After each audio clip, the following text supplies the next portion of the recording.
السلام علیکم ورحمۃ اللہ وبرکاتہ۔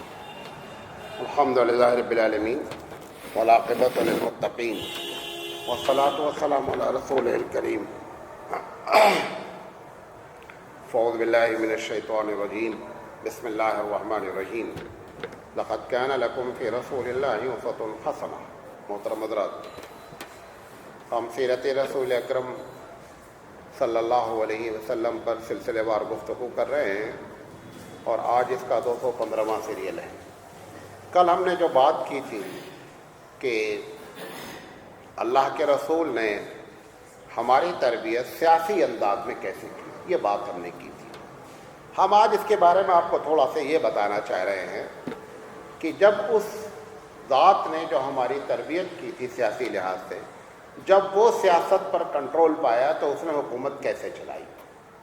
ایک یہ ہوتا ہے کہ میں آپ کو تبلیغ کروں کہ نیک رہو، لیکن جب میرا موقع نیک ہونے کا آیا تو پتہ چلا کہ ہم کیا ہیں، صفر ہیں۔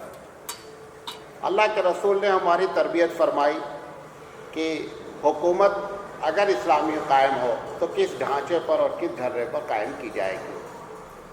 جب نبی کریم صلی اللہ علیہ وسلم کو حکومت اللہ نے دی اور آپ مدینے کے رولر ہوئے اور کچھ دن کے بعد عرب کے رولر ہوئے، تو اس وقت آپ صلی اللہ علیہ وسلم نے حکومت کس انداز میں کی، اس کی ایک چھوٹی سی ہم جھلک آپ کے سامنے پیش کرنا چاہ رہے ہیں۔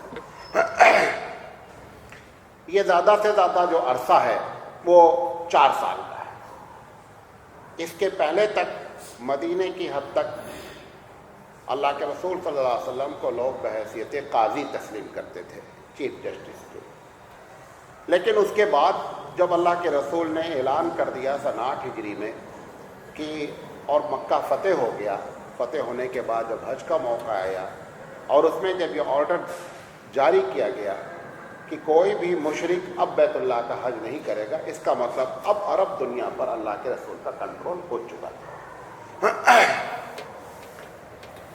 میں نے 10-11 پوائنٹ لکھے ہیں کہ ان چیزوں کے ذریعے کسی حکومت کی اچھائی اور برائی کو ناپا جا سکتا ہے کہ یہ حکومت کیسی تھی۔ سب سے پہلی بات تو یہ ہے کہ یہ معلوم ہونا چاہیے کہ جس حکومت کو حاصل کیا گیا اس میں کتنی جانیں کھپی پہلے۔ جیسے ہندوستان میں آزادی حاصل کرنے کے لیے ہزاروں لوگوں کو کیا ہونا پڑا، قربان ہونا پڑا۔ تو اللہ کے رسول صلی اللہ علیہ وسلم نے جو اسلامی حکومت قائم کی، سب سے پہلے یہ آپ کو معلوم ہونا چاہیے کہ اس میں کتنے لوگ کام آئے، کتنے لوگوں کی جانیں جا کر کے اسلامی حکومت قائم ہوئی۔ اس کے پہلے بھی آپ کو بتایا، آج پھر اس کا ڈاٹا بتاتا ہوں۔ مدینے کی زندگی میں ٹوٹل 85 کارروائیاں حضور نے کی۔ جنگ نہیں کہہ رہا ہوں، کارروائیوں سے مراد کیا ہے؟ اس میں بارڈر کی جھڑپ بھی شامل ہے، اس میں پولیس کی کارروائی بھی شامل ہے، اور اس میں ملک کے باہر جا کر کے یا اندر جا کر کے جنگ بھی شامل ہے۔ یعنی اگر 1-2 پولیس والے نے بھی کسی معاملے میں مداخلت کی، وہ بھی اس میں شامل ہے۔ تو ٹوٹل جو ہے آپ یہ کہہ سکتے ہیں کہ آرم کی حیثیت سے، مطلب مسلح لوگوں نے جو اسلامی حکومت میں کارروائیاں کی وہ 85۔ اس 85 میں جنگیں اور سب ملا کر کے مسلمان اور غیر مسلمان سب کی مرنے والوں کی تعداد 1018 ہے۔ کتنی ہے؟ 1018 ہے۔ اس میں کافر بھی شامل ہے اور مسلمان شہید بھی شامل ہے۔ ٹوٹل ملا کر 1018 آدمی کام آئے ہیں اور یہ حکومت قائم ہوئی۔ فرسٹ ورلڈ وار میں 73,83,000 لوگ مارے گئے۔ 73,83,000 لوگ مارے گئے ہیں۔ ایک پرچہ نکلتا تھا آزادی سے پہلے، ہمدم اس کا نام ہے، 1919 میں، کیونکہ فرسٹ ورلڈ وار 1914 سے 1918 تک کے لیے ہے۔ 1919 میں اس نے ایک کنٹری کا ڈاٹا دیا تھا کہ کس کنٹری کے کتنے لوگ مارے گئے ہیں، تو اس نے آخر میں جو ٹوٹل لکھا ہے وہ 73 لاکھ سے اوپر ہے۔ یہ 73 لاکھ ہونے کے باوجود کوئی کنٹری میں کچھ ہوا نہیں۔ ہر کنٹری اپنی جگہ برقرار رہی، نتیجہ کچھ بھی نہیں نکلا۔ لیکن یہاں پر 1018 مسلمان اور غیر مسلم اگر کام آئے ہیں تو ایک امن والی اچھی حکومت اللہ کے رسول نے قائم کر دی۔ تو یہ سب سے پہلے معلوم ہونا چاہیے کہ جو انقلاب لایا گیا اس انقلاب میں کتنے لوگ کام آئے، تاکہ ایسا نہیں معلوم ہو آپ کو ٹھیک ہے اسلامی حکومت تو قائم ہو گئی لیکن ہزاروں لوگ کیا ہے مار دیے گئے، ایسا نہیں ہوا ہے۔ اللہ کے رسول نے اپنے ہاتھ سے تو کسی کو مارا ہی نہیں، صرف ایک مرتبہ ایک کافر جو ہے وہ یہ دوڑتا ہوا حضور کے کہ میں خود حضور کو قتل کروں گا، ایک صحابی بیچ میں آ کر روکنے لگے، حضور نے کہا اس کو آنے دو، اس کو اپنی طاقت کا بڑا دام ہے، اس کو آنے دو۔ وہ اللہ کے رسول کے پاس آیا، اللہ کے رسول نے تلوار چلائی تو اس کی گردن کے کنارے سے خراش لگاتے ہوئے چلی گئی اور اسی خراش میں مر گیا۔ جب اس نے لوگوں نے کہا کہ تو ہلکی سی خراش ہے، خون بھی پورا نہیں نکلا ہے، تو اس نے کہا یہ دیکھو مارا کس نے، سمجھے نہیں؟ تو حقیقت کیا ہے؟ سب سے پہلی بات یہ جانیں کہ اسلامی حکومت کے قیام میں ٹوٹل جو لوگ کام آئے وہ کتنے ہیں؟ 1018 ہیں۔ 85 کارروائیاں ٹوٹل ہوئی ہیں مسلح فوجیوں کے ساتھ، اور اس میں مارے گئے آدمی 1018۔ اب اللہ کے رسول نے جب حکومت قائم کی تو سب سے بڑا معاملہ آتا ہے، آج جو لوگ حکومت میں جانا چاہتے ہیں اس کی وجہ کیا ہے؟ پیسہ، اس کے علاوہ کوئی وجہ ہی نہیں ہے۔ جب ہندوستان آزاد ہوا تھا تو سیاست میں جو لوگ حصہ لیتے تھے ان کا نظریہ ہوتا تھا کہ ہم ملک کی خدمت کریں گے، اور ایک بہت بڑے تعداد اپنی جیب سے پیسہ لگا کر کے سیاست میں جاتی تھی اور ملک کے لیے اپنے پیسے لٹاتی تھی۔ آج یہ نظریہ ایک دم ختم ہو چکا ہے۔ آج تو سیاستدان یا سیاست میں جانے کا بنیادی مقصد ہے کہ ملک کو ہم کو اپنی جیب میں لانا ہے، اپنی جیب کا ملک کو دینے کا تو کوئی سوال ہی نہیں اٹھتا ہے۔ لہذا اللہ کے رسول صلی اللہ علیہ وسلم سب سے پہلے دیکھنا چاہیے حکومت میں کہ خزانے کا استعمال کیسے ہوتا تھا۔ جب آدمی کے پاس خزانہ آتا ہے، آپ کو سب سے پہلے یہ بتاؤں کہ حضور کے زمانے میں جو بادشاہت تھی لوگوں کی، ان کا رہنا سہنا کیسا تھا۔ اللہ کے رسول صلی اللہ علیہ وسلم کے سامنے 2 بڑی حکومتیں تھیں اور بقیہ قبائل تھے، سردار تھے، تو ایک قیصر اور ایک کسریٰ۔ ان دونوں کا جو رہن سہن تھا وہ مغل بادشاہ فعل ہے۔ یہ جو ریشم حرام کیا گیا ہے مسلمان مرد کے لیے، اس کی وجہ بنیادی کیا تھی کہ یہ لوگ جب بیٹھتے تھے تو صرف ریشم پر ہی بیٹھتے تھے، یعنی جو ریشم جو بچھایا جاتا تھا گدا، وہ ریشم کا ہونا چاہیے تھا۔ یہ جو بنیادی طور پر سونا اور چاندی مسلمانوں میں مردوں کے لیے حرام کیا گیا، اس کی وجہ بھی یہی تھی۔ ان کی کرسیاں، ان کے قلم، ان کے پیڈ جس میں قلم لگائی جاتی تھی، کھانا کھانے کی پلیٹیں، سب سونے اور چاندی کی ہوتی تھی۔ اسی وجہ سے اللہ کے رسول صلی اللہ علیہ وسلم نے ان چیزوں کو کیا کیا کہ مردوں کے لیے ایک دم حرام کر دیا، ریشم بھی حرام کیا اور سونا اور چاندی بھی۔ تو سونے اور چاندی کا استعمال اس طریقے سے ہوتا تھا۔ اللہ کے رسول صلی اللہ علیہ وسلم، یقینی بات ہے کہ جب آپ نے حکومت سنبھالی تو قیصر اور کسریٰ تھرائے، ایسا نہیں ہوا، کیونکہ آپ نے سب کو خط لکھا، اور خط لکھنے کے بعد قیصر کو خط لکھا، اس میں یہ جملہ بھی لکھا کہ دیکھو اسلام قبول کر لو، اور اگر اسلام نہیں قبول کرو گے تو تمہاری وجہ سے پورا ملک اسلام نہیں قبول کرے گا، ان سب کا وبال تمہارے اوپر ہے۔ اور اس کے دل میں یہ بات آئی کہ اسلام قبول کر لینا چاہیے، لیکن حالات اس کے ساتھ کچھ ایسے رہے کہ مفاد پرستی اس کے اوپر غالب آئی، لہذا اس نے اسلام قبول۔ لیکن حضور نے ایک جملہ بطور پیشین گوئی کہ یہ فرما دیا تھا کہ لا قیصر بعدہ، اب اس قیصر کے بعد کوئی قیصر ہونے والا نہیں ہے، ولا کسریٰ بعدہ، اور نہ اس کے بعد کوئی کسریٰ ہوگا۔ یہ قیصر اور کسریٰ بادشاہوں کے ٹائٹل سے نام نہیں ہیں، جیسے ہندوستان میں مغل کا شہنشاہ ٹائٹل ہوتا تھا، ایسے ہی یہ قیصر اور کسریٰ 2 بادشاہوں کے الگ الگ ٹائٹل ہوتے تھے۔ جیسے مصر کے بادشاہ کا ٹائٹل فرعون ہوتا تھا، فرعون نام نہیں ہے، فرعون ٹائٹل ہے۔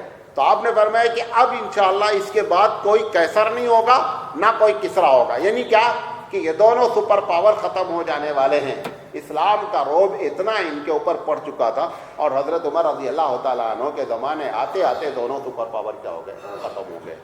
اس سپر پاور کو چیلنج کرنے والا، ایسا جملہ بولنے والا جو سونے اور چاندی کی کرسیوں پر بیٹھتے تھے، اللہ کے رسول نے ان کے مقابلے میں جو اپنا بیٹھنے کا ٹھکانہ، ایک صحابی نے آ کر کے کہا اللہ کے رسول آپ سب لوگوں کے بیچ میں بیٹھے رہتے ہیں، باہر سے لوگ آتے ہیں تو ان کو پوچھنا پڑتا ہے کہ محمد کون ہے صلی اللہ علیہ وسلم۔ پوچھتے تھے کہ وہ تمہارا جو پوری دنیا کے لیے جو ایک پلاننگ رکھتے ہیں، جو ایک اتنی حیثیت ہے، وہ ہیں کون؟ تو لوگ اشارہ کر کے بتاتے تھے یہ فلاں صاحب۔ اتنی بھی ایک صحابی نے آ کر کہا اللہ رسول میں چاہتا ہوں، مشن کا کام کرتے تھے، کہ میں ایک اچھا سے چبوترا بنا دیتا ہوں، آپ اس چبوترے پر بیٹھا کریں تاکہ معلوم ہو کہ آپ ہمارے کیا ہیں، سردار ہیں، نبی ہیں اور حاکم ہیں۔ اللہ کے رسول صلی اللہ علیہ وسلم نے فرمایا ہے کہ مجھے وہ چبوترے کی ضرورت نہیں ہے۔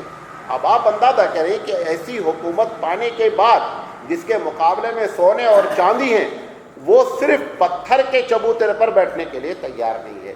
یہ آپ نے جب حکومت ملی تو یہ لوگوں کے سامنے ساری سیکیورٹی، آج ایک بہت بڑی رقم سیکیورٹی پر خرچ ہوتی ہے، اللہ کے رسول صلی اللہ علیہ وسلم کے پاس کوئی سیکیورٹی نہیں تھی۔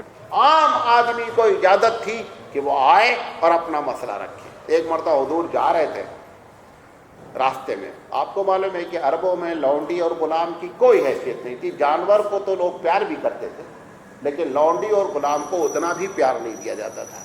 ایک لونڈی آئی، اللہ کے رسول صلی اللہ علیہ وسلم کی چادر پکڑ لی اور چادر پکڑ کر کے اپنے مسئلے کو بیان کرنے کے لیے کونے لے گئی، اور اللہ کے رسول چپکے سے اس کے ساتھ گئے اور کونے میں کھڑے ہو کر اس کی بات سی کی طرح مسئلہ کیا ہے امیر المومنین اس وقت، اور وہ ایک لونڈی، اس کو بھی یہ معلوم تھا کہ یہ ایسا بادشاہ ہے، ایک ایسا شخص ہے کہ لونڈی کی بات بھی سننے کے لیے تیار ہو جائے گا۔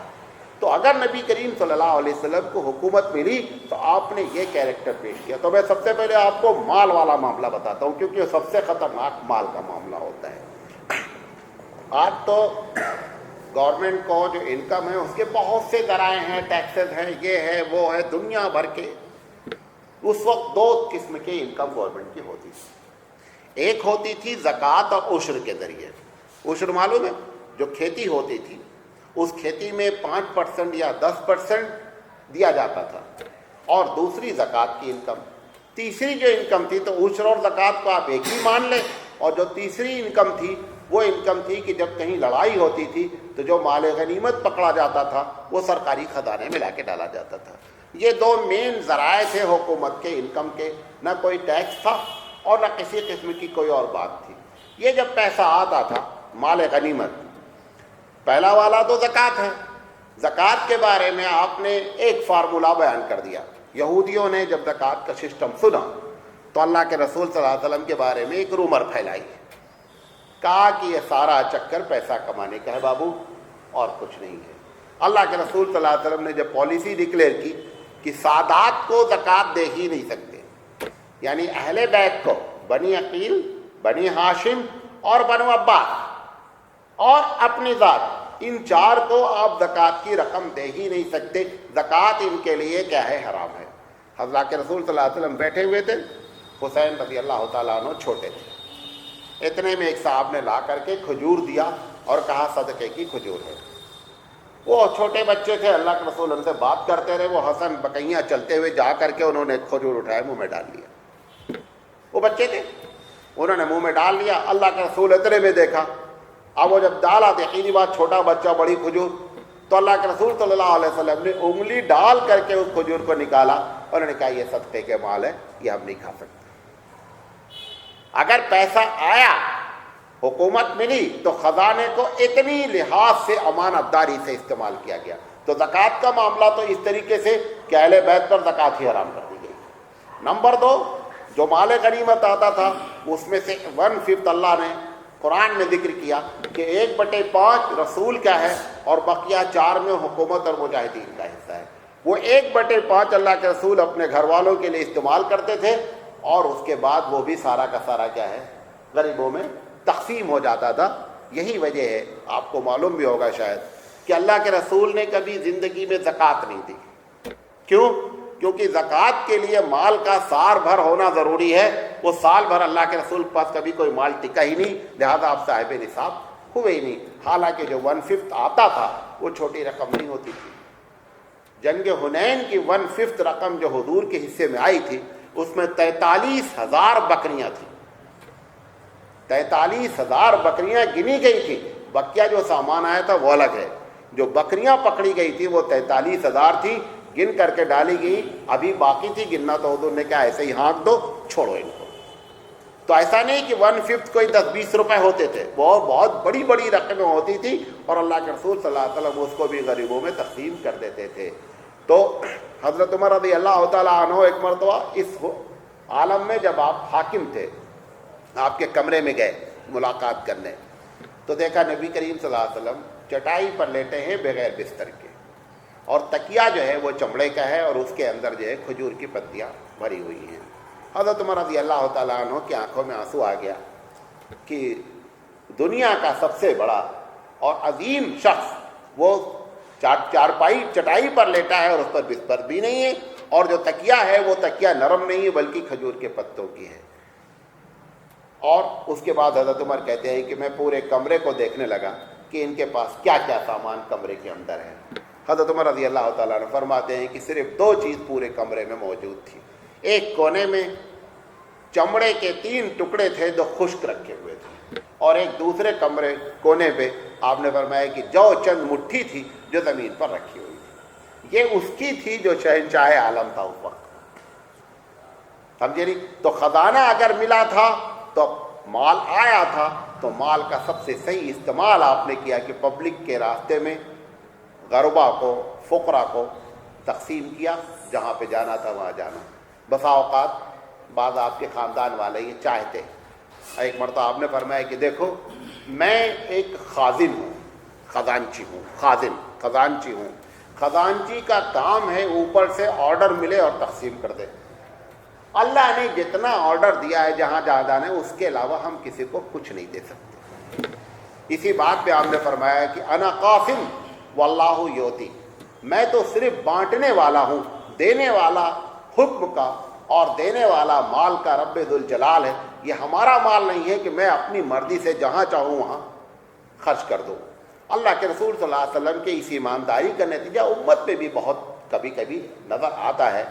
بسا اوقات بعض ہمارے گورنر، بعض ہمارے خلفاء اس قسم کے، خلفاء راشدین کی تو پوری زندگی، اس کے بعد بھی بعض لوگ. ابھی کل میں ایک آرٹیکل پڑھ رہا تھا، یہ جب بنگلہ دیش نہیں تھا تو پاکستان ہی کہلاتا تھا یہ بھی.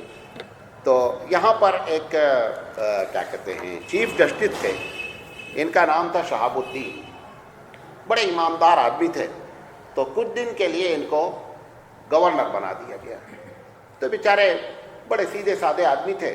بہرحال بہت اچھی گورنری کی انہوں نے. جس دن ان کو ریٹائرمنٹ ہوا تو ریٹائرمنٹ کے بعد انہوں نے اپنا وہ چارج آنے والے گورنر کو دے دیا، اور دینے کے بعد انہوں نے کہا بھائی ٹھیک ہے.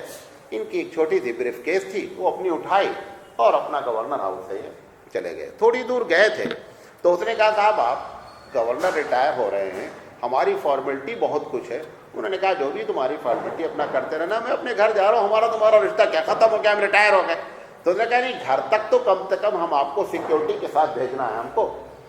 تو گاڑی میں سیکیورٹی والے بٹھا لیا. تھوڑی دور گاڑی چلی تھی ان کی، تو انہوں نے کہا کہ ذرا مجھے ایک کام میرا آفس میں رہ گیا ہے. جب آفس میں آئے تو جو ڈرائیور جو تھا وہ ان کو جانتا تھا، تو ڈرائیور بھی ساتھ ساتھ آیا.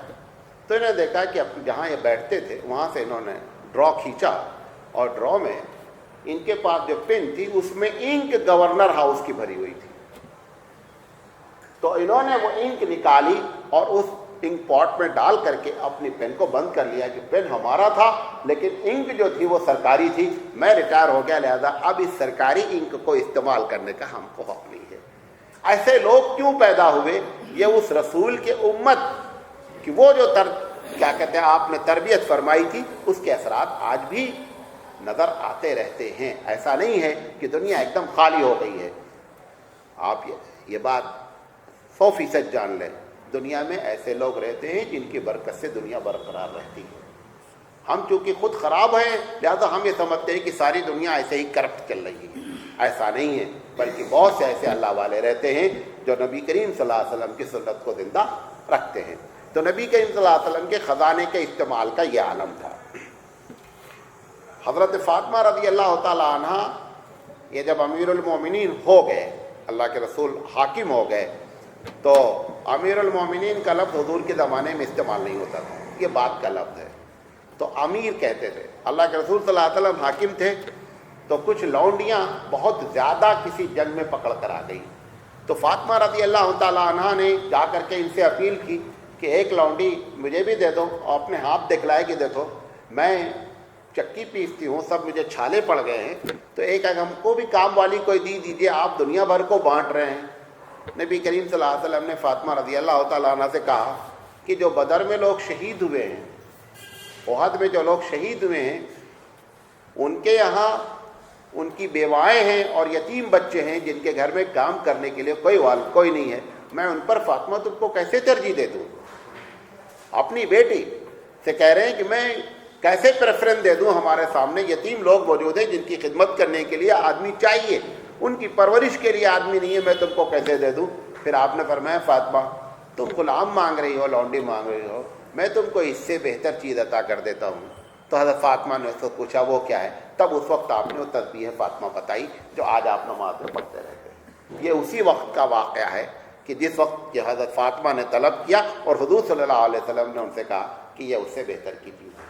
تو خزانے کا استعمال نبی کریم صلی اللہ علیہ وسلم نے نہ اپنی ذات کے لیے کیا، نہ اپنے ٹھاٹ باٹ کے لیے کیا. حضرت عمر رضی اللہ تعالیٰ عنہ کو جو بتایا وہ کھجور والا چٹائی پہ لیٹے تو حضرت عمر رونے لگے. رونے کے بعد حضور نے پوچھا کیوں رو رہے عمر، کیا بات ہے؟ کیا اللہ رسول میں سوچتا ہوں کہ یہ کیسر اور کسرا جو ہے سونے اور چاندیوں کی جو ہے وہ کرسیوں پر بیٹھتے ہیں اور آپ چٹائی پر اس پر بستر بھی نہیں ہے. نبی کریم صلی اللہ علیہ وسلم نے فرمایا عمر ان کے لیے سب کچھ یہی ہے، ہمارے لیے اللہ نے آخرت پہ رکھا ہے، ہم اس کی امید پر ان سب چیزوں کو چھوڑتے ہیں، ان کے ہمارے نزدیک کچھ بھی نہیں ہے. ہم وہاں کی بات کرتے ہیں، وہ یہاں کی بات کرتے ہیں. اور یہ کہہ کر کہ حضرت عمر رضی اللہ تعالیٰ عنہ کی تربیت فرمائی. پھر یہی عمر جب خود خلیفہ بنتے ہیں تو کیا عالم ہوتا آپ جانتے ہیں. یہ وہی رسول کی تربیت کا معاملہ تھا کہ اللہ کے رسول صلی اللہ علیہ وسلم ان کا بھی سپریم کورٹ مسجد نبوی تھی، ان کا بھی لیٹنا اٹھنا بیٹھا مسجد نبوی میں تھا. تکیہ نہیں ہوتا تھا، اینٹا لگا کے لیٹ جاتے تھے اور اس وقت رولنگ کر رہے تھے ایز اے سپر پاور کی. یہ وہی تربیت کا نتیجہ تھا. تو اگر حکومت اسلامی ملی رسول اکرم صلی اللہ علیہ وسلم کو تو پیسے کا استعمال اس انداز میں کیا گیا. دوسری چیز، ایک مرتبہ حضرت عمر ہی کا واقعہ ہے کہ کہا اللہ کے رسول سے کہ ایک آپ کے لیے اچھا سا کپڑا بنوا دیتے ہیں. باہر کے لوگ آتے ہیں، کبھی کبھی بادشاہ بھی آتے ہیں، باہر کے سردار آتے ہیں، تو جب وہ آیا کریں تو وہ کپڑے پہن کر کے نکلا کریں، یا یہ کم سے کم جمعہ کے دن جو ہے وہ کپڑے پہن کر نکلا کریں. حضرت عمر رضی اللہ تعالیٰ عنہ نے فرمایا کہ حضور صلی اللہ علیہ وسلم نے فرمایا کہ ان کپڑوں نے ہم کو عزت نہیں بخشی. عزت جو دی ہے اللہ نے وہ اللہ نے دی ہے، وہ ان کپڑوں سے کچھ نہیں ہوتا ہے. تو اس طریقے سے نبی کریم صلی اللہ علیہ وسلم نے زندگی گزاری. اچھا، دوسری چیز عدل و انصاف ہوتا ہے کسی حکومت کو جانچنے کے لیے. میرا اپنا اندازہ ایک طالب علم کی حیثیت سے، آپ اس سے اختلاف بھی کر سکتے ہیں، کہ پورے آپ کے حکومتی دور میں ایک بھی قتل بالعمد نہیں ہوا ہے. نہیں سمجھے؟ قتل بالعمد ہوتا ہے، قتل بالخطا ہوتا ہے، یعنی انجانے میں قتل ہو جانا اس کے تو چانسز ہیں، یہ ہوئے ہیں، لیکن کسی صحابی نے کسی کو جان بوجھ کر کے قتل کر دیا ہو ایسا کوئی کیس حضور کے زمانے میں پیش نہیں آیا. لوگ قانون کا اتنا احترام کرتے تھے. آج تو ہم قانون سے ڈرتے ہیں اس وجہ سے کہ پولیس ہے، فلاں ہے. اللہ کے رسول نے تقوی کا راڈار لگا دیا تھا، ان کے دلوں میں تقوی ایسا بٹھا دیا گیا تھا کہ پولیس والے رہیں یا نہ رہیں وہ اللہ سے خوف کھاتے تھے.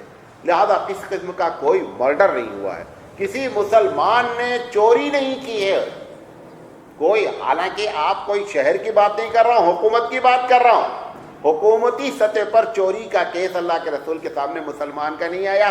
ایک فاطمہ بنت قیس کا کیس آیا ہے جس میں اللہ کے رسول سے لوگوں نے اپیل کی. حضرت زید نے اپیل کی تھی کہ اللہ کے رسول سردار کی عورت ہے بیٹی ہے اس کا ہاتھ نہ کاٹیے، تو حضور نے فرمایا تھا کہ اگر میری بیٹی فاطمہ بھی چوری کرتی تو میں ہاتھ کاٹ دیتا۔ تو عدل کا یہ عالم تھا، لا اینڈ آرڈر اس طریقے سے تھے۔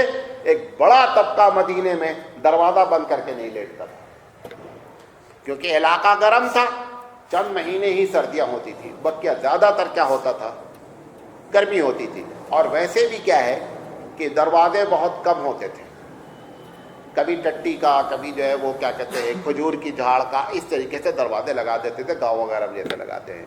اللہ کے رسول صلی اللہ علیہ وسلم نے جب حکومت قائم کی تو امن و امان کا یہ عالم تھا، کسی کو اس کی بھی فکر نہیں ہوتی تھی۔ بازار میں عموماً لوگ دکانیں چھوڑ کر کے مسجد چلے جاتے تھے اور دکانیں اپنی جگہ محفوظ رہتی تھی، کوئی ایک دانہ بھی اٹھانے والا نہیں تھا۔ کیوں؟ سب کو یہ معلوم تھا کہ ہم جس اللہ پر ایمان رکھتے ہیں وہ 24 گھنٹے دیکھتا ہے، لہذا کسی پولیس، اور آپ کو حیرت ہوگی کہ ان سب کے کنٹرول کے لیے ایک بہت بڑا پولیس ڈپارٹمنٹ قائم نہیں کیا گیا تھا۔ ایسا نہیں کہ ایک بہت بڑی آبادی پولیس کی، آپ کو معلوم ہے اس وقت ہندوستان میں 90 لاکھ سے اوپر ملٹری جا رہی ہے، یعنی اگر دیکھا جائے تو تقریباً ہر 100 آدمی میں ایک آدمی کیا ہے، فوجی ہے۔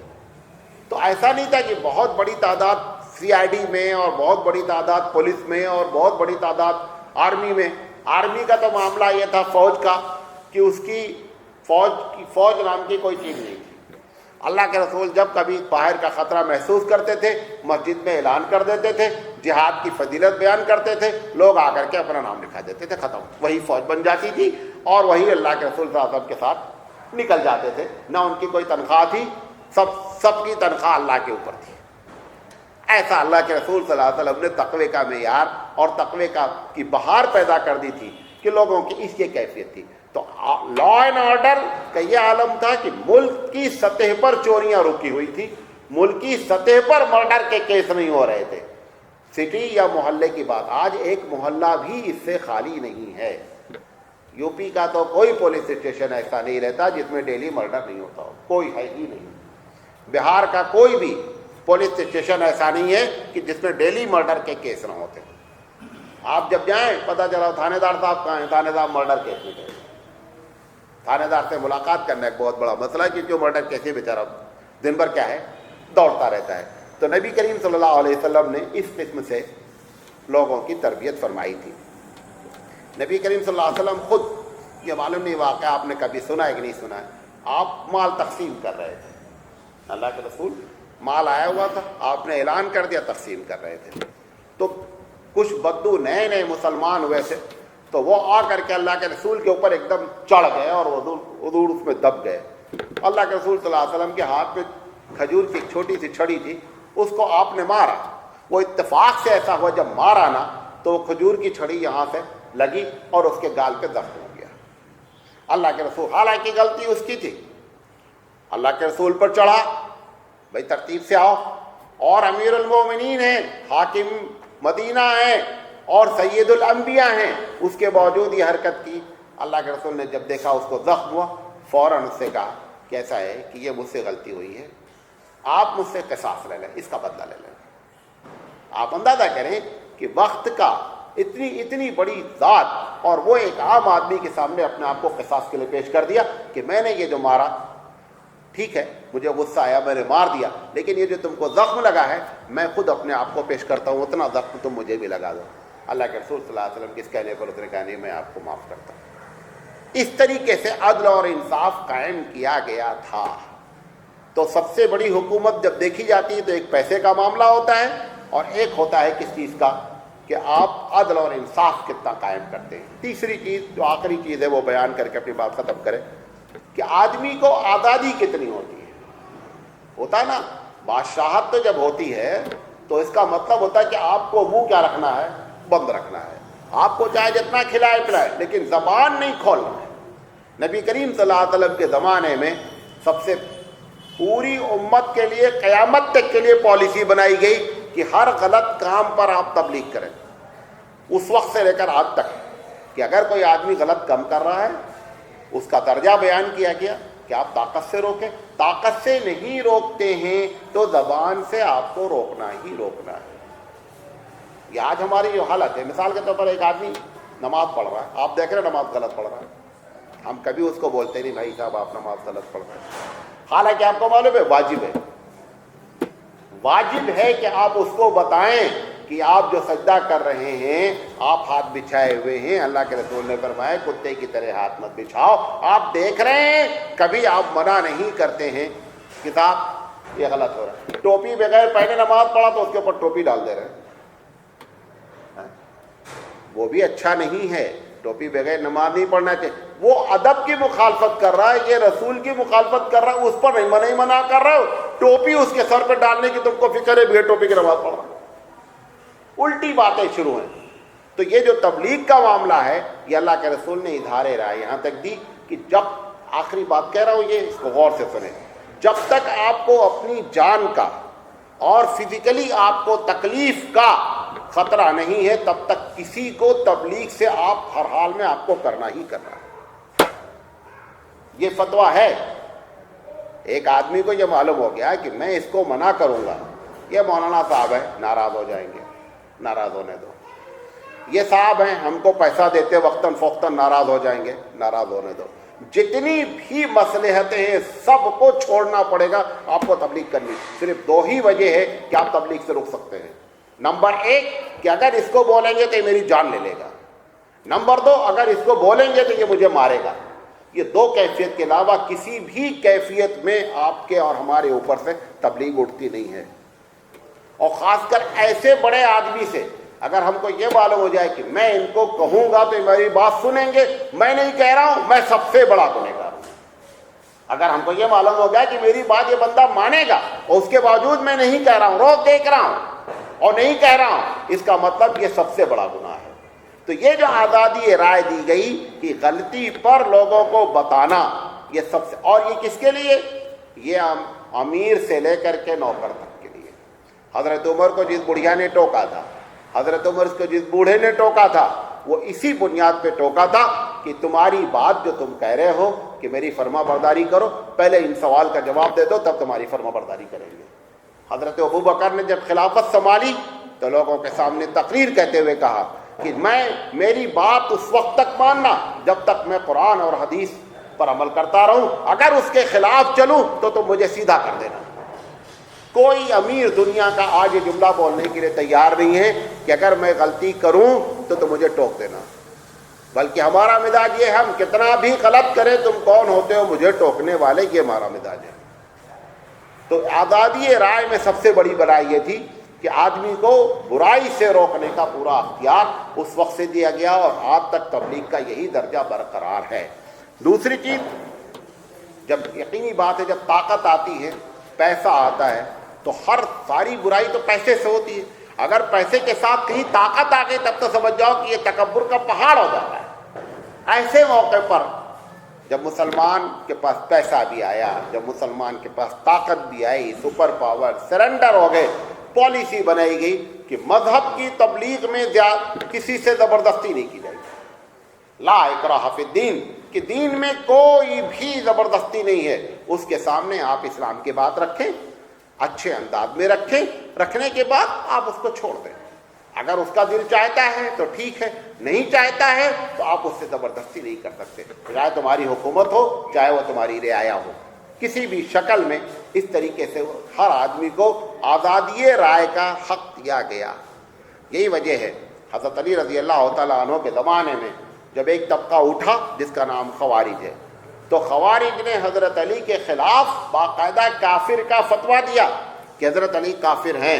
حضرت علی رضی اللہ تعالیٰ عنہ نے فرمایا کہ تم اپنی جماعت کے ساتھ جو کچھ بھی کہو میں برداشت کروں گا، لیکن امت مسلمہ کو تم کو جو ہے ان کو نقصان اگر پہنچے گا تب میں تم سے جنگ کروں گا۔ اور اسی حالانکہ چاہتے امیر المومنین کو کافر کہنے والے کو قتل کیا جا سکتا، اس کے باوجود انہوں نے پوری جمعیت کو چھوڑا، پورے ان کو چھوڑ رکھا کہ ٹھیک ہے آپ کو آزادی رائے ہے، آپ جو چاہیں کہیں، لیکن مسلمانوں کو اس کی وجہ سے تم کو تکلیف نہیں پہنچانی ہے، اگر تم تکلیف پہنچاؤ گے تب ہم تمہارے سامنے آئیں گے۔ اس طریقے سے اللہ کے رسول صلی اللہ علیہ وسلم نے آزادی رائے دی۔ ایک اور بات بیان کر دیں، حضرت بریرہ کا نام سنا ہے؟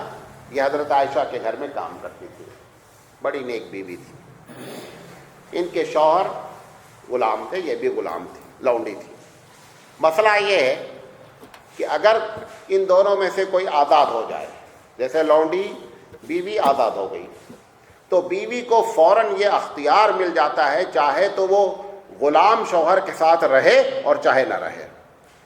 اگر اس نے کہہ دیا کہ صاحب آج سے تم میرے شوہر نہیں، تم طلاق دو یا نہیں دو، طلاق واقع ہو جائے گی۔ اب اگر اس کو رہنا ہے تو پھر سے اس کو کہے کہ میں آزاد ہوں، آپ غلام ہیں، اس کے باوجود میں آپ کے ساتھ رہنا چاہتی ہوں۔ اتفاق سے بریرہ جس کی غلام تھی، اس نے ان سے کہا کہ تم اگر اتنا پیسہ دے دو تو تم کو ہم آزاد کر دیں۔ بریرہ کے پاس پیسہ نہیں تھا۔ بریرہ نے حضرت عائشہ صدیقہ رضی اللہ تعالیٰ عنہ سے کہا کہ اگر مجھے اتنے پیسے مل جائیں تو میں آزاد ہو جاؤں۔ آپ کو معلوم ہے آزادی سب سے بڑی دولت تھی۔ حضرت عائشہ نے کہا ٹھیک ہے، میرے پاس کوئی بھی مال آیا تو میں تم کو دے دوں گی، تم جا کر اس کو دے دینا اپنے مالک کو۔ وہ اتفاق سے مال آ گیا، انہوں نے اس کو تھما دیا، انہوں نے جا کر کے مالک کو دے دیا۔ جیسے ہی مالک کو پیسہ ملا یہ آزاد ہو گئی۔ اب یہ جب آزاد ہوئی تو انہوں نے اپنے شوہر سے کہا کہ دیکھو ایسا ہے کہ آپ میرے شوہر تھے لیکن آج میں آزاد ہو گئی ہوں، لہذا آج سے آپ میرے شوہر نہیں۔ کوئی وجہ رہی ہوگی، دونوں کی نہیں بنتی رہی ہوگی، یا وہ بہت بعض روایت میں آتا ہے کہ وہ بہت بدصورت تھے، تو یہ بیچارے ان کی یاد میں شوہر اتنے ہو گئے کہ ایک دم دیوانے ہو گئے۔ اللہ کے رسول صلی اللہ علیہ وسلم کے پاس لوگوں نے بھیجا کہ جاؤ یار، بریرہ ان کے گھر میں کام کرتی ہے، بریرہ سے وہ کہہ دیں گے، بریرہ پھر سے راضی ہو جائیں گی، تمہارا نکاح ہو جائے گا، تم نے پورے مدینے کو اپنے سر پہ اٹھا رکھا۔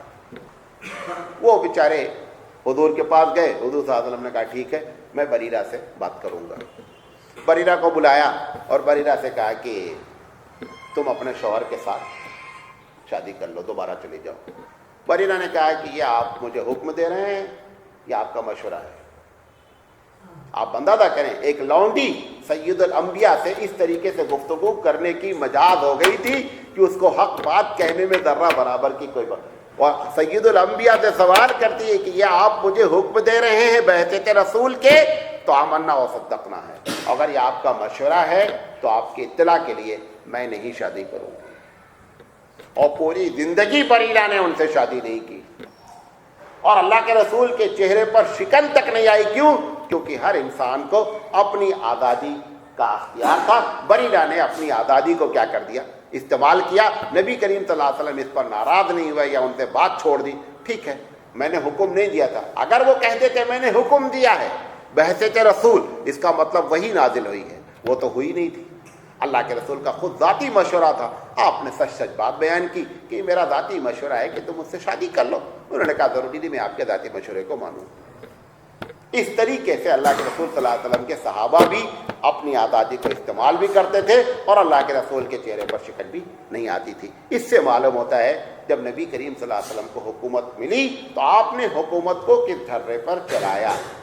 شروع میں بات کیونکہ لوگ نہیں آئے تھے، اسی بات پر ایک بات بتائی میں نے کہ جو ہوتا یہ ہے کہ ہم تبلیغ تو کرتے ہیں کہ یہ کام کرو یہ کام کرو، برائی نہیں کرو، جب خود اپنا معاملہ ہوتا ہے تو ہم صفر ہو جاتے ہیں۔ لیکن اللہ کے رسول نے اگر ہماری تربیت فرمائی کہ سیاسی انداز میں اگر حکومت اسلامی ہو تو کیسی چلائی جائے گی، آپ نے چلا کر کے دنیا والوں کو دکھلایا کیسی چلائی جائے گی۔ اللہ تعالیٰ سے دعا ہے کہ اللہ تعالیٰ کہنے سے زیادہ عمل کرنے کی توفیق عطا فرمائے۔ وآخر دعوانا ان الحمد للہ رب العالمین۔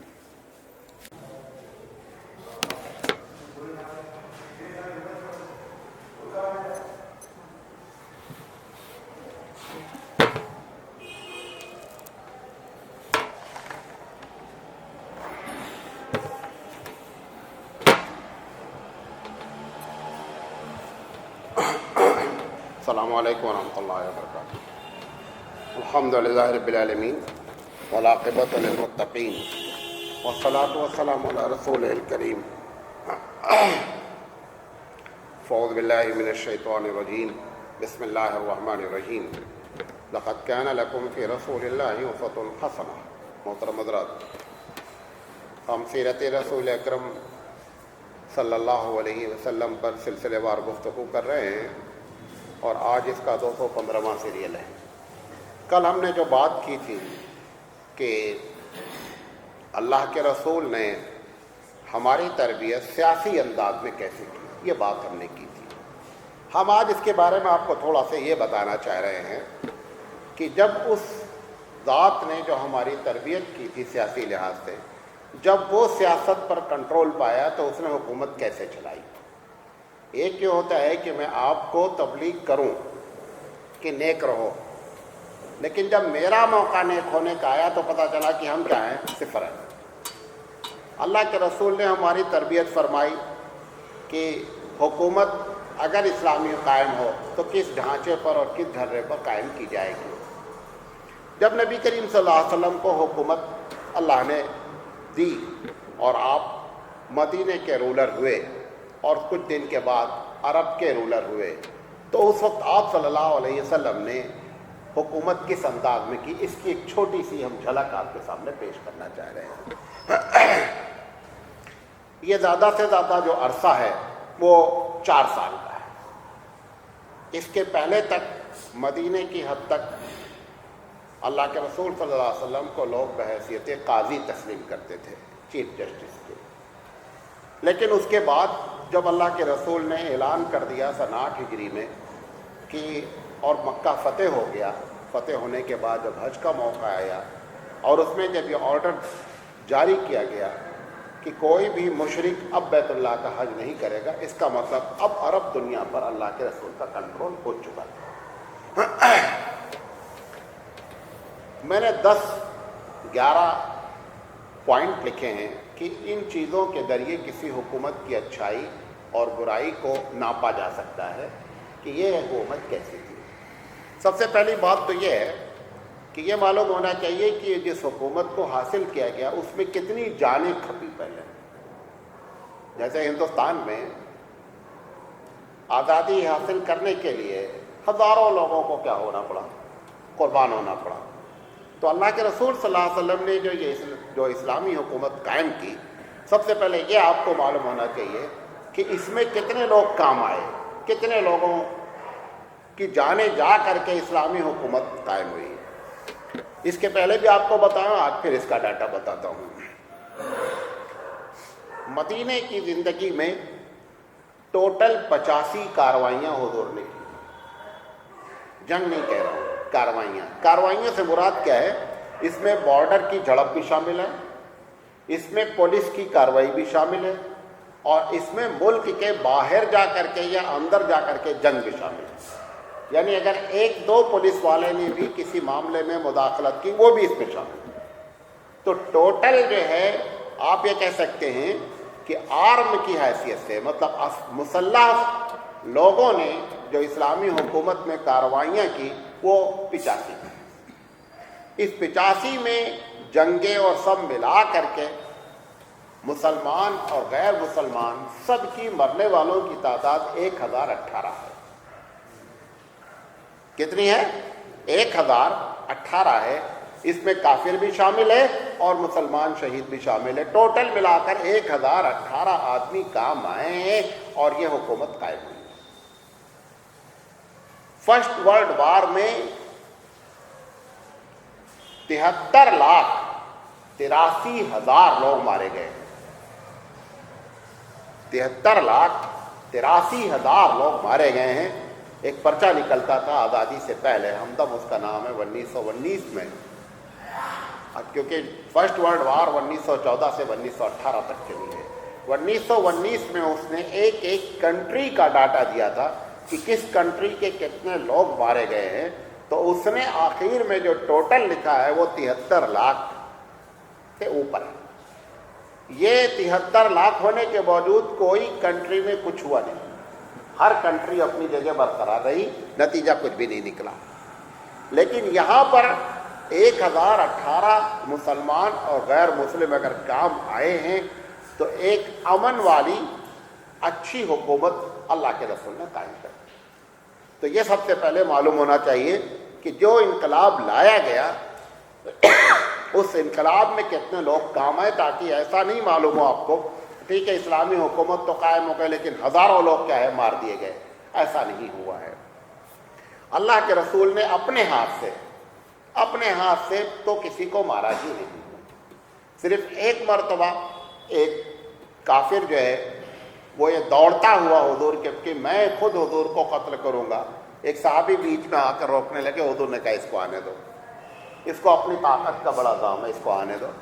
وہ اللہ کے رسول کے پاس آیا، اللہ کے رسول نے تلوار چلائی تو اس کی گردن کے کنارے سے خراش لگاتے ہوئے چلی گئی اور اسی خراش میں مر گیا۔ جب اس لوگوں نے کہا کہ تو ہلکی سی خراش ہے، خون بھی پورا نہیں نکلا ہے، تو اس نے کہا یہ دیکھو مارا کس نے، سمجھے نہیں؟ تو حقیقت کیا ہے؟ سب سے پہلی بات یہ جانیں کہ اسلامی حکومت کے قیام میں ٹوٹل جو لوگ کام آئے وہ کتنے ہیں؟ 1018 ہیں۔ 85 کارروائیاں ٹوٹل ہوئی ہیں مسلح فوجیوں کے ساتھ، اور اس میں مارے گئے آدمی 1018۔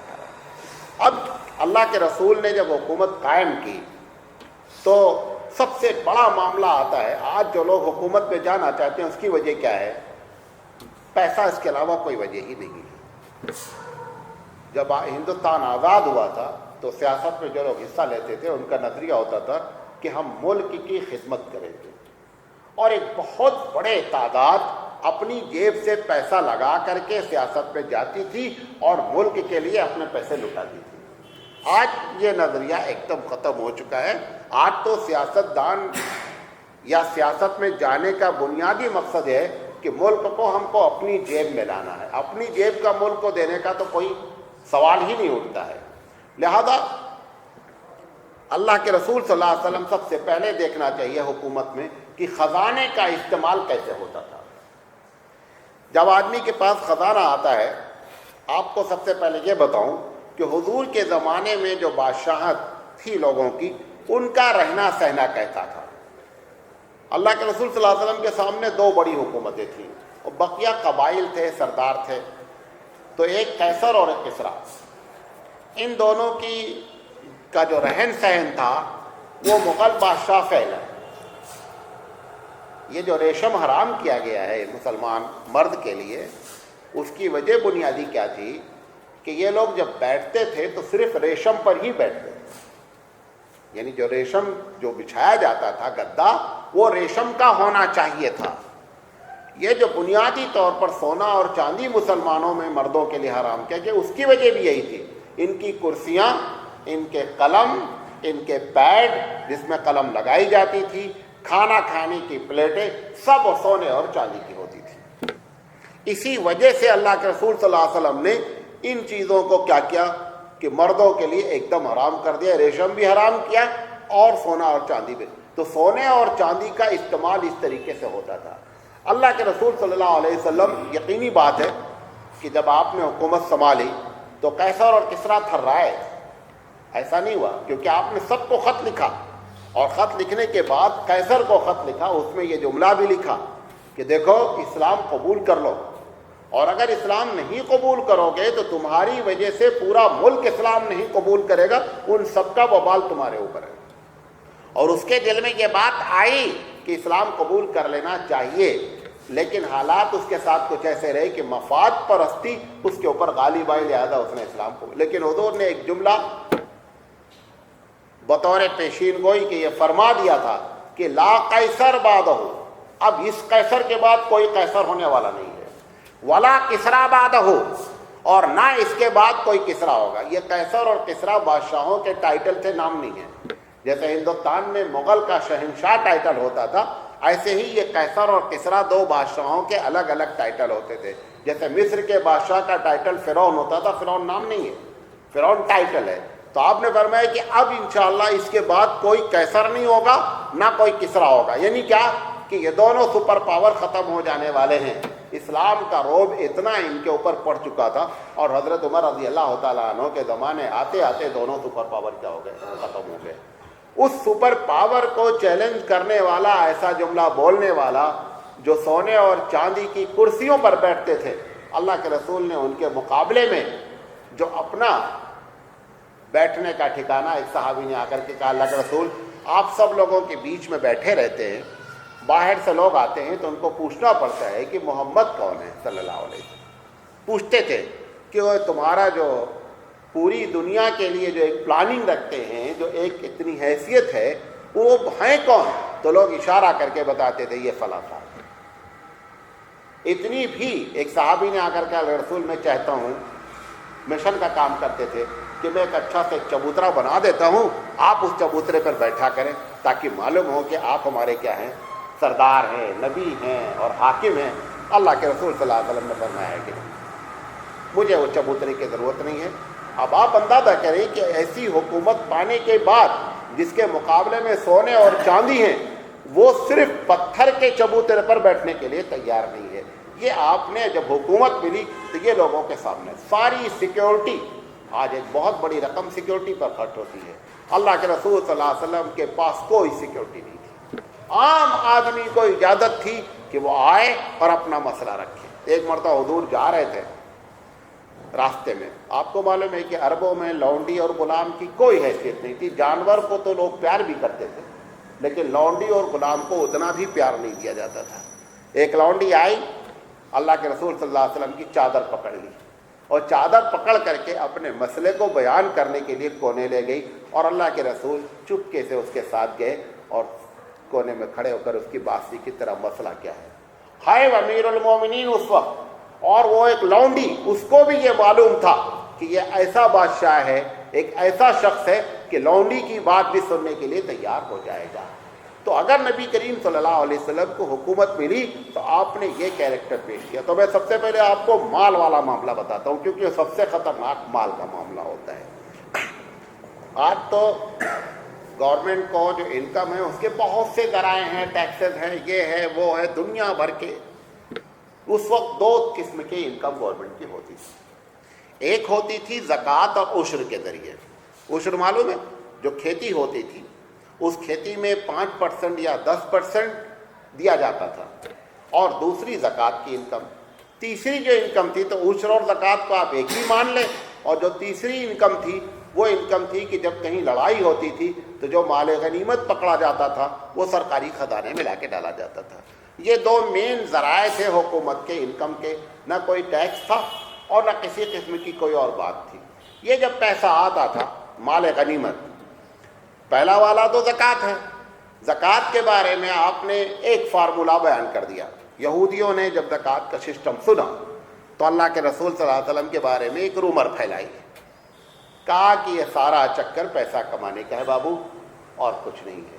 اللہ کے رسول صلی اللہ علیہ وسلم نے جب پالیسی ڈکلیئر کی کہ سادات کو زکوٰۃ دے ہی نہیں سکتے، یعنی اہل بیت کو، بنی عقیل، بنی ہاشم اور بنو عباس اور اپنی ذات، ان چار کو آپ زکوٰۃ کی رقم دے ہی نہیں سکتے. زکوٰۃ ان کے لیے کیا ہے؟ حرام ہے. حضرت کے رسول صلی اللہ علیہ وسلم بیٹھے ہوئے تھے، حسین رضی اللہ تعالیٰ عنہ چھوٹے تھے. اتنے میں ایک صاحب نے لا کر کے کھجور دیا اور کہا صدقے کی کھجور ہے. وہ چھوٹے بچے تھے، اللہ کے رسول ان سے بات کرتے رہے. وہ حسن بکیاں چلتے ہوئے جا کر کے انہوں نے کھجور اٹھایا، منہ میں ڈال لیا. وہ بچے تھے، انہوں نے منہ میں ڈال لیا. اللہ کے رسول اتنے میں دیکھا. اب وہ جب ڈالا تو یقینی بات چھوٹا بچہ بڑی کھجور، تو اللہ کے رسول صلی اللہ علیہ وسلم نے انگلی ڈال کر کے اس کھجور کو نکالا اور انہوں نے کہا یہ صدقے کے مال ہے، یہ ہم نہیں کھا سکتے. اگر پیسہ آیا، حکومت ملی، تو خزانے کو اتنی لحاظ سے امانت داری سے استعمال کیا گیا. تو زکوٰۃ کا معاملہ تو اس طریقے سے کہ اہل بیت پر زکوٰۃ ہی حرام کر دی گئی. نمبر 2، جو مال غنیمت آتا تھا اس میں سے 1/5 اللہ نے قرآن میں ذکر کیا کہ 1/5 رسول کا ہے اور بقیہ 4 میں حکومت اور مجاہدین کا حصہ ہے. وہ 1/5 اللہ کے رسول اپنے گھر والوں کے لیے استعمال کرتے تھے، اور اس کے بعد وہ بھی سارا کا سارا کیا ہے؟ غریبوں میں تقسیم ہو جاتا تھا. یہی وجہ ہے، آپ کو معلوم بھی ہوگا شاید، کہ اللہ کے رسول نے کبھی زندگی میں زکوٰۃ نہیں دی. کیوں؟ کیونکہ زکوٰۃ کے لیے مال کا سال بھر ہونا ضروری ہے. وہ سال بھر اللہ کے رسول کے پاس کبھی کوئی مال ٹکا ہی نہیں، لہذا آپ صاحب نصاب ہوئے ہی نہیں. حالانکہ جو 1/5 آتا تھا وہ چھوٹی رقم نہیں ہوتی تھی. جنگ حنین کی 1/5 رقم جو حضور کے حصے میں آئی تھی اس میں 43,000 بکریاں تھیں. 43,000 بکریاں گنی گئی تھیں. بقیہ جو سامان آیا تھا وہ الگ ہے. جو بکریاں پکڑی گئی تھی وہ 43,000 تھی، گن کر کے ڈالی گئی. ابھی باقی تھی گننا، تو حضور نے کہا ایسے ہی ہانک دو، چھوڑو ان کو. تو ایسا نہیں کہ 1/5 کوئی 10-20 روپے ہوتے تھے، وہ بہت بڑی بڑی رقمیں ہوتی تھی، اور اللہ کے رسول صلی اللہ علیہ وسلم اس کو بھی غریبوں میں تقسیم کر دیتے تھے. تو حضرت عمر رضی اللہ تعالیٰ عنہ ایک مرتبہ اس عالم میں جب آپ حاکم تھے، آپ کے کمرے میں گئے ملاقات کرنے، تو دیکھا نبی کریم صلی اللہ علیہ وسلم چٹائی پر لیٹے ہیں بغیر بستر کے، اور تکیہ جو ہے وہ چمڑے کا ہے اور اس کے اندر جو ہے کھجور کی پتیاں